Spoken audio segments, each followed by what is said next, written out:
the last thing I want to do is have that. Right. So yes, welcome everyone, and welcome to this World Backup Day special. Of course, yeah, World Backup Day being the 31st of March. And welcome to this session on fortifying your data against ransomware and unauthorized access with Synology. Now, my name's James. I'm a product manager here at Synology UK, and actually my main focus is backup. And more specifically cloud backup, but kind of general backup as the main kind of focus. So yeah, hopefully I'm the right person to help answer any questions that you may have. Now, a bit of kind of background in terms of kind of the landscape that we're operating in. Well, back in 2010, about 2 zettabytes, it was estimated, of data was actually generated. Now, fast forward 13 years to 2023, and that estimation has gone up to 120 zettabytes of data created just in 2023. So in 13 years, that is a 60 times increase in terms of the amount of data being produced. Now, on top of that, actually, the number of data breaches is actually becoming hugely serious as well. So 83% of all organizations contacted and asked said they experienced more than one data breach in their lifetime. And actually, the average cost of a data breach is actually $40 million. So yeah, we're talking some huge numbers, and this is only becoming ever more prevalent that we need to keep on top of. Now, of course, there's actually a number of different things that could go into why you might be able to lose data. So obviously, primarily it could be just a system failure. It could be a missetting, something like that. And of course, yeah, then if we look at something slightly more kind of serious, we might be looking at kind of act of gods, flooding, fires, etc. But as I say, the one we'll focus on mainly today is actually ransomware attacks. Now, why do we want to kind of focus on this primarily? Well, actually the ransomware attack kind of or the damage from a ransomware attack is actually only increasing as well. So estimated, I think this was a study done last year, that actually the average recovery cost for ransomware was $1.8 million, and it took on average 10 days to get that data back as well. Now, I'm not sure about you guys, but a lot of the companies that I deal with on a day-to-day business basically tell me that if their data is unavailable for 1 or 2 days maximum, that entire company will go under. So, of course, yeah, having a really good protection strategy is going to be ever more, kind of critical. So how does it kind of all compare in terms of growth? Well, actually, a study done again, last year on a couple of years prior, found that between the years 2021 and 2022, there was a 38% year-on-year increase worldwide in terms of the number of attacks. And yes, all right, Europe only kind of grew by 26%, but that's still a huge amount of cyber attacks that are happening every single year. So I guess kind of before we look at the actual kind of the protection strategy that we can utilize, we actually kind of need to understand how it works before we can actually build that best strategy. So we've kind of been able to break it down into 5 main steps in terms of how a ransomware attack happens. So primarily, ransomware hackers actually are starting to use a business model in terms of actually the targets and of their attacks. So what they'll do is they'll find industries, they'll find organizations that are really key and they feel are going to give them the best rewards for their attacks. And so yeah, they'll actually take quite a bit of time to observe those organizations to know exactly how they operate, who's in there, and how best to then actually get into it. The next step is actually going to be that infiltration, whether it be from phishing scams or malware via advertising links, etc. And yeah, that's how they're going to then be able to infiltrate into those organizations. But then to make sure they've got the maximum damage they can do, they're actually going to then lurk. So we've seen it more and more prevalently recently, where ransomware can sit dormant for 30, 60, 90 days, even 6 months, even a year at a time. So not only is it going to infect all of your current data, it's also going to infect backups and backups and backups and go back multiple versions potentially as well. Of course, then the next bit is kind of the big one that everyone kind of thinks about, which is actually the destroying and the destruction of that data. So again, it will go through and start encrypting all of that data. And then finally, that negotiation phase where they'll give you a number that you need to pay to get your access to your data again. So actually, if you kind of take a look at it, you can have all of these different kinds of protections in place, but actually all hackers need is just one shot, one success, and that is going to give them that reward. So as an organization, as a business, you need to make sure that your defense is absolutely paramount importance. So I guess obviously there's number of different things we can look at. So obviously to stop the infiltration stage, you can look to encrypt your own data and protect it that way. You can look to employ a firewall, employ access control, and also coach employees on awareness of these attacks. Obviously, to stop the lurking, we can use antivirus scanning. We can use regular auditing and monitoring of our systems. But I guess actually the main focus of today's webinar is going to be more on the destroy and negotiation phase. So how we can back up our data and how we can recover from it if we need to. So before we kind of jump into it, let's kind of take a look at some of the aspects that we might need to protect. So obviously data silos are going to be huge targets for hackers. Businesses obviously want their data to be more scalable, more affordable, more easy to access. And so they're putting all of that data into a few different systems. Now, this is going to mean that from the hacker's side, it also makes it a lot easier to target because it's only potentially one or two systems that they need to infiltrate. And then they've got your entire data set.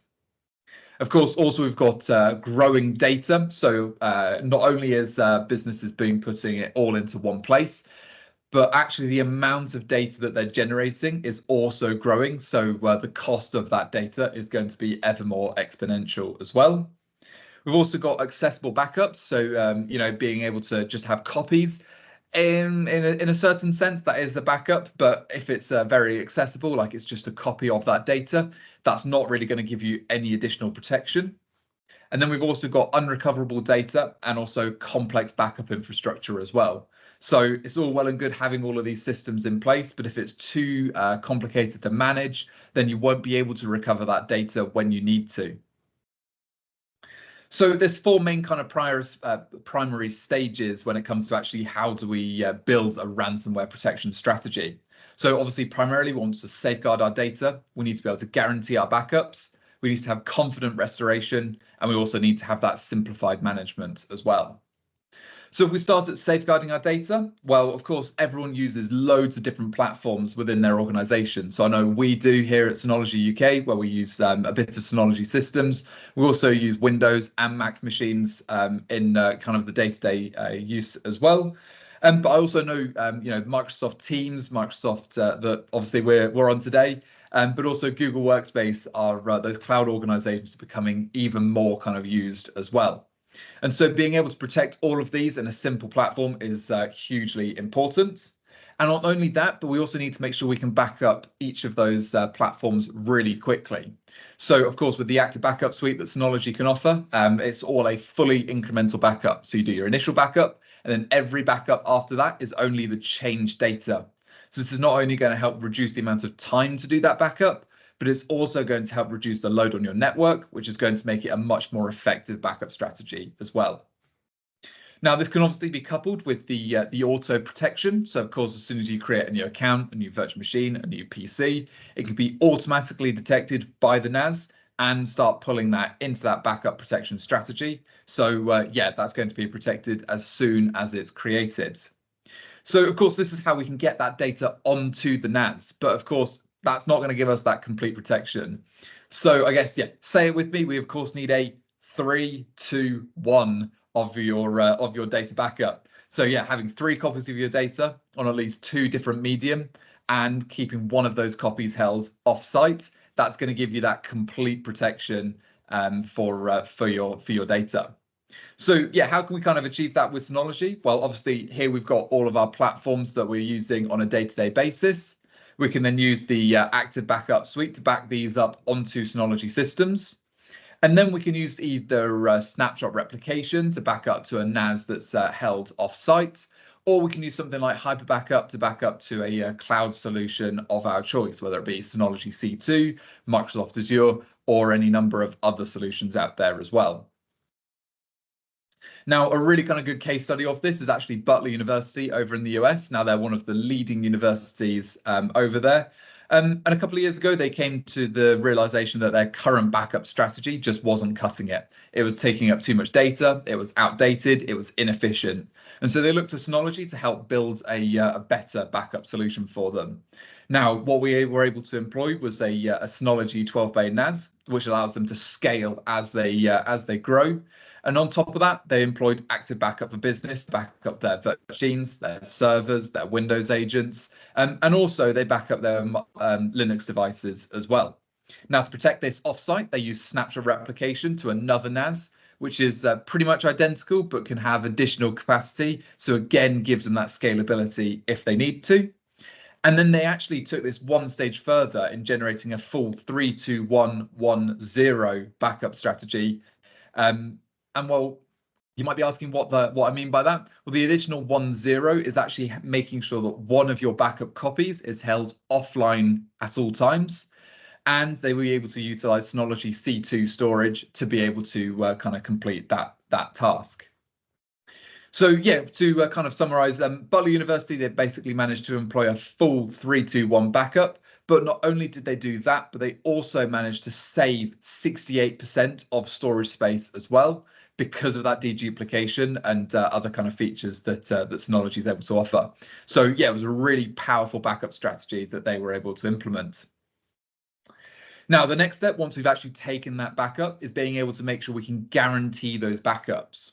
So first and foremost, this is going to start with data integrity.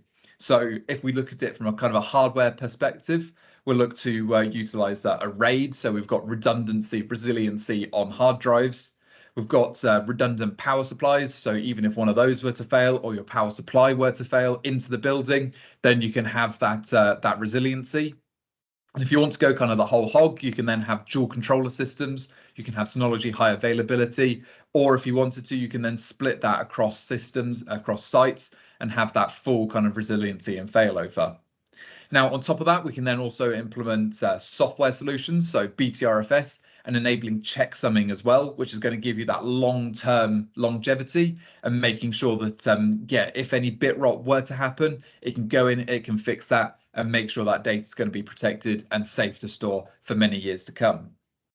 Now, with actually a really kind of cool feature we launched last year was also the ability to do immutable backups as well. So, of course, we're talking about ransomware protection, making sure that, yeah, once that data is written, that it cannot be overwritten, cannot be changed. That's going to give you that really powerful protection. And of course, that's what immutable protection is.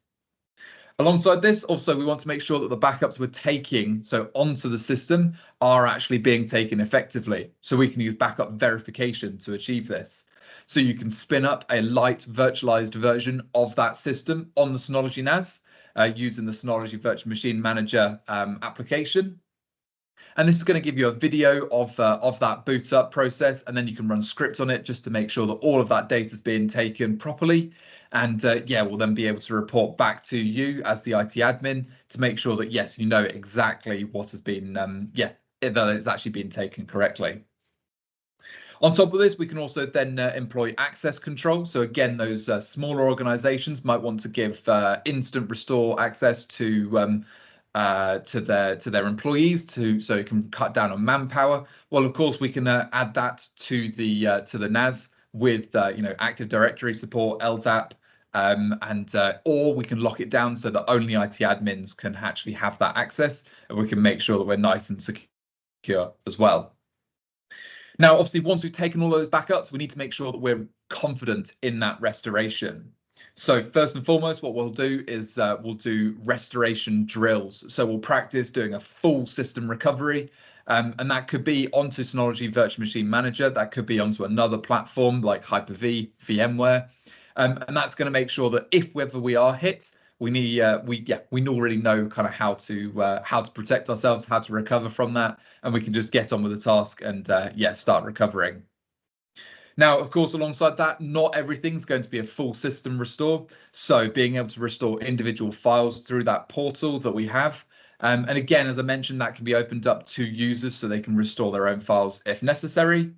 We can also then restore through whole machines as well as full VM restores, whether it be virtualized or a complete bare metal recovery as well. And also we can have that instant restoration as well. So being able to spin up those virtual machines, but using the Synology NAS as that storage, obviously allows us to cut down potentially 1, 2, 5, 10-hour recovery times to down to 1 or 2 minutes at maximum. So yeah, it's going to give us that really kind of quick recovery as well. And I guess kind of the last side of it is obviously that simplified management. So obviously there's loads of different things that need to be thought about when building a backup solution. So obviously the platforms that it supports, the backup verification, that recoverability. In terms of the hardware, we're talking about the CPUs, the memory. Is it all going to be able to handle everything? Well, of course, loads of different solutions out there are able to achieve all of this, but you might need to kind of combine 1 or 2 different systems together to be able to kind of cover off all of those requirements. Well, obviously Synology, everything's built in-house, so everything is designed to integrate all with each other. So again, yeah, we have that storage technology, the software and the hardware all built by us. So yeah, it's going to make sure that kind of just simplifies that whole process. Now, not only that, it's also a single web-based portal, so you can manage your Microsoft 365, your on-site backup, your Google Workspace backup, all into one place, which obviously is going to make it much, much easier to safeguard that data, to guarantee those backups, and also be able to be confident in that restoration because you're not hunting all over the place for that data. So I guess kind of let's go over let's go over some of the costs that actually kind of are incurred. Well, no prizes for guessing who we've compared ourselves against here, but as you can see, there are loads of different kind of fully fledged backup solutions out there on the market. But in terms of cost, well, because Synology is a license-free solution, it actually is on average 80% less cost than some of those other manufacturers. Now, an organization that were able to utilize this to really great effect was SK Shipping. Now, they're one of the leading shipping organizations over in Asia.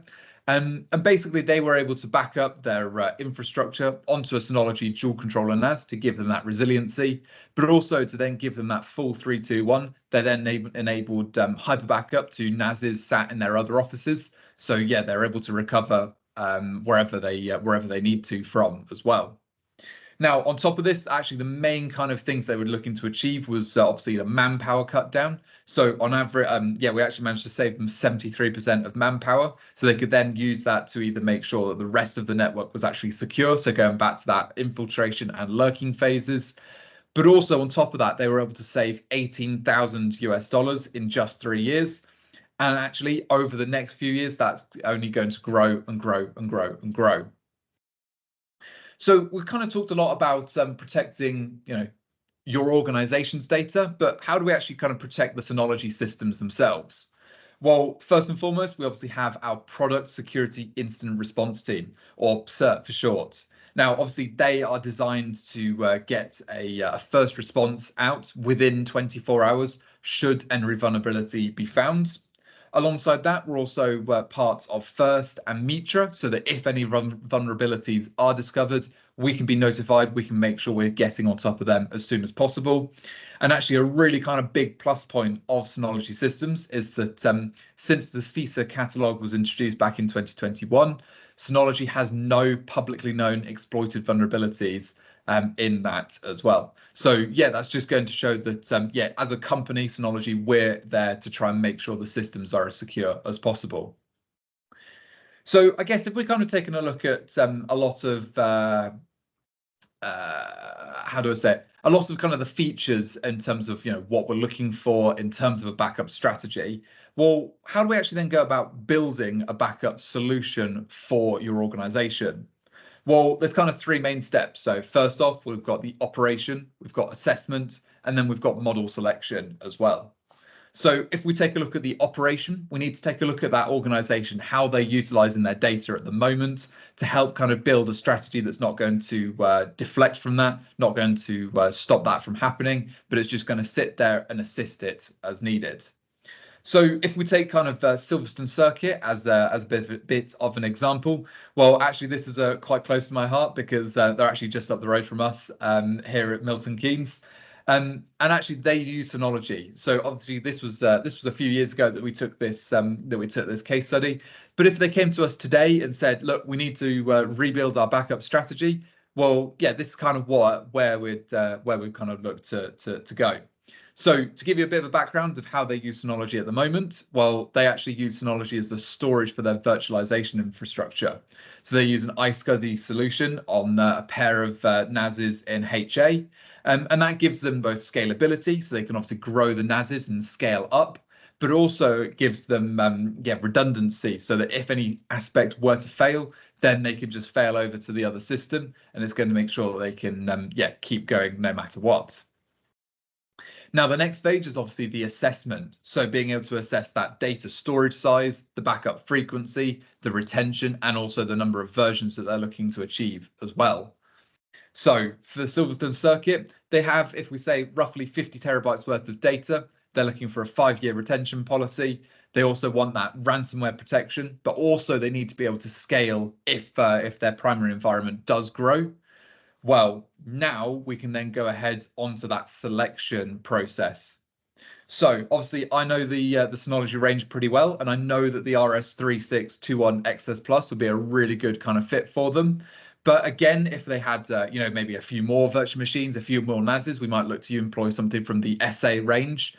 Or maybe if they were scaling back their on-site infrastructure, moving some aspects to the cloud, we might be able to reduce that down to one of the Plus series systems as well.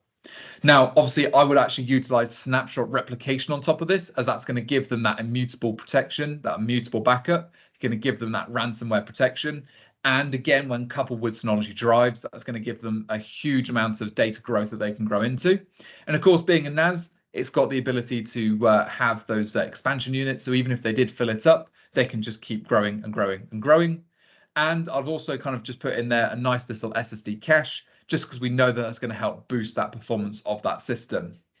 Now, if we take a look at kind of the cost that they were able to achieve, that you would be able to achieve this system for, well, actually be looking at less than 10,000 euros. So why is it euros? Well, Synology, obviously we're a huge multinational company. So unfortunately we work in euros, but you're talking maybe £8,500 to £9,000 in terms of the UK. So how does this kind of compare with some of the other solutions? So if we look at maybe a hardware and software combined on-site solution, well, you're talking a lot more than 10,000 euros just in licensing fees alone. So actually estimated at around 80,000 euros for the equivalent solution. And if they wanted that off-site protection as well, then, well, with a Synology system, you could just buy a whole new system and put that off-site, or you can look to use Synology C2, which is going to give you that really kind of cost-effective solution. But if you look to double up the third-party solution, or look to use something like AWS or Microsoft Azure, where you might incur those data ingest and off-gest fees, well, that cost is only going to spiral and spiral and spiral. So yeah, that's kind of how I personally would kind of look at building a solution for an organization. And again, all that's left for me really to say is, we've kind of obviously taken a look at a load of different aspects. So we've taken a look at how we can safeguard that data, how we can use those backup kind of strategies, how we can then guarantee those backups that are being held on the Synology systems. We've then taken a look at that confident restoration, so being able to make sure that users can actually restore back into the original environment as and when needed, and also how we can simplify that management as well. So all that's left for me to say is thank you very much for listening.